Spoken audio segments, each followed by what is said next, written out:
Anyway, most of the time we fall trap, if you will, to what has been modeled to us. Sometimes without even question. We just continue with some bad behavior, some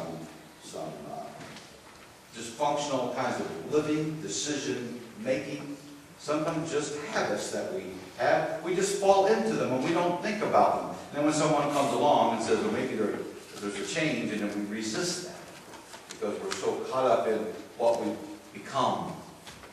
Are you with me so far? One time, I remember went into a restaurant and a lot of savory characters were there.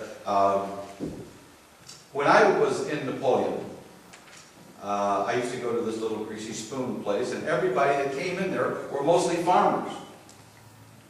And a farmer would always say to me, I can give money to the church when beans get to be so much per bushel. And I said, why would green beans have anything to do with this guy's giving? Well, if you're not a farm person, when he meant beans, he meant soybeans. And soybeans by the basket on the market. So every day I got at the farm report, and I wanted to hear what they had to say so I could get it. You know beans are now up to $10 a bushel. You ought to be able to give us some money to the church. And they just laughed. Well, then we would get into the deepest Bible studies ever. These gruff men who were farmers, electricians, not all farmers are gruff, electricians and other persons in town who just kind of accepted me. But when I was there, we always talked about religion. I don't know why. We just did. Because it must have been on their mind. Because I was prepared to talk about bean prices. Did my homework. But they wanted to know about religion, about Jesus, about life. And I was able to go to that little restaurant for 10 years and had a great relationship, good breakfast as well. But maybe we don't have the opportunity in our life to do that. But I noticed, by the way, I was at the restaurant and I would order my eggs over light always, as light as I can get them, and I just smashed the smithereens out. People said, isn't that odd? I said, what do you mean that's odd? That's the way I've done it my whole life. That's the way my mother and my grandmother, we all do that. And they said, well, it's just odd. Why don't you just get them scrambled? I said, I don't know. But I like them mashed to pieces. I had an opportunity to be at a big family reunion. We had my little grandmother fixed eggs for almost everybody. We had a lot of people breakfast, and everybody at that table smashed their eggs. I felt so good. Didn't know why. But this is the way I did it. You see, that's the way I always did it. Well, Jesus is now coming and saying, maybe it's a new day. Maybe we ought not to do it the way we've done it. Maybe we have allowed evil to gain power over life and the systems of our world. Maybe it's time to speak to them. In confirmation, I was speaking to a couple of kids and other things. And I would say, who is, this even came up in the Bible, say, who is the prince of darkness? Anybody know? The prince of this world? Satan, devil, Beelzebub, those kind of names, all right? And it's always been, and so in this passage, the reason I brought it up is I like the hymn in the first place, but I wondered how many people really understood the thing. It said, and though this world with devils filled should threaten to undo us, we will not fear, for God hath willed his truth to triumph through us. The prince of darkness, we tremble not for him. His rage we can endure. For lo, his doom is sure. One little word shall fail him. Jesus said, now the hour has come for me to be glorified. He means crucified, to be lifted up, to come for the purpose that he came for, to demonstrate to the world God's love. Also, in a way, God's hate for evil.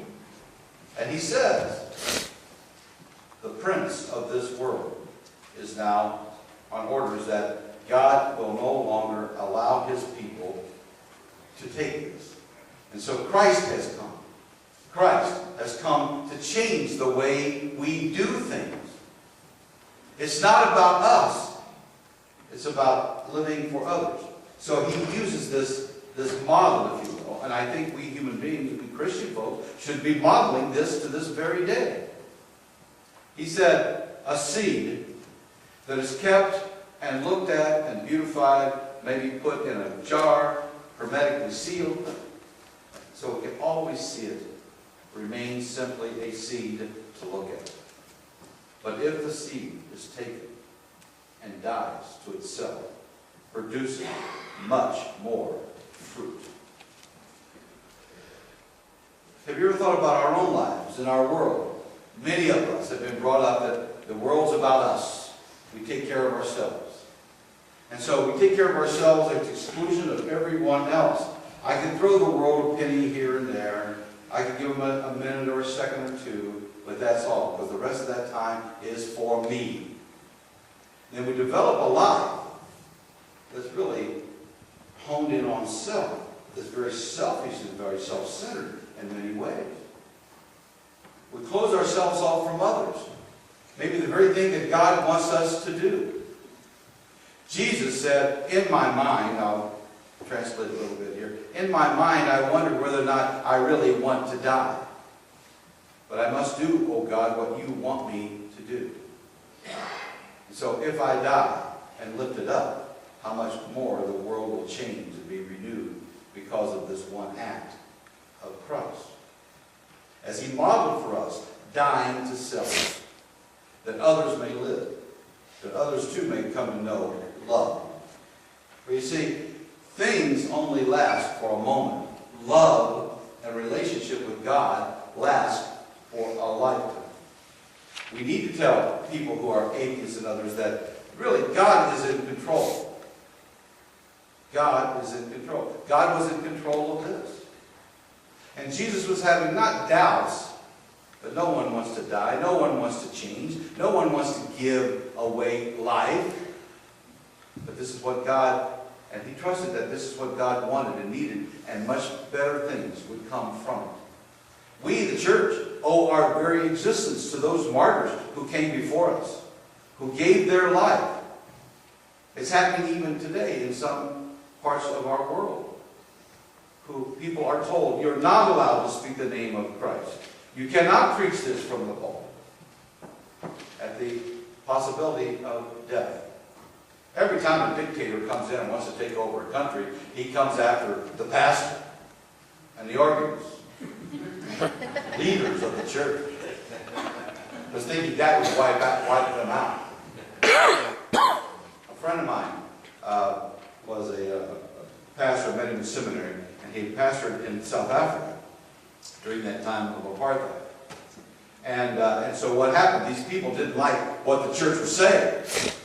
So 1, 2, 3, 4, 5. These 5 people are all pastors of churches, and they burned down Shelby's church because they didn't. And as a symbol, you Christian people stop. And what did the other pastors do? In solidarity, they walked down the street because their church could come next and say, Shelby, bring your congregation to our church. You continue to preach the gospel. And other churches then were burned down. But eventually apartheid was talked about and finally ended. Anyway, the church, we've got to step up, and we've got to be models to the world. There's always people round about who want to hear from us, and if we give a little time, a little effort. They really do. I was stopped yesterday coming out of the church by a man I did not know. I did not have time to talk to him. I had to go on my way. I had to do some stuff. I was going to stop at McDonald's to get a fish sandwich to go home. I had to do some stuff.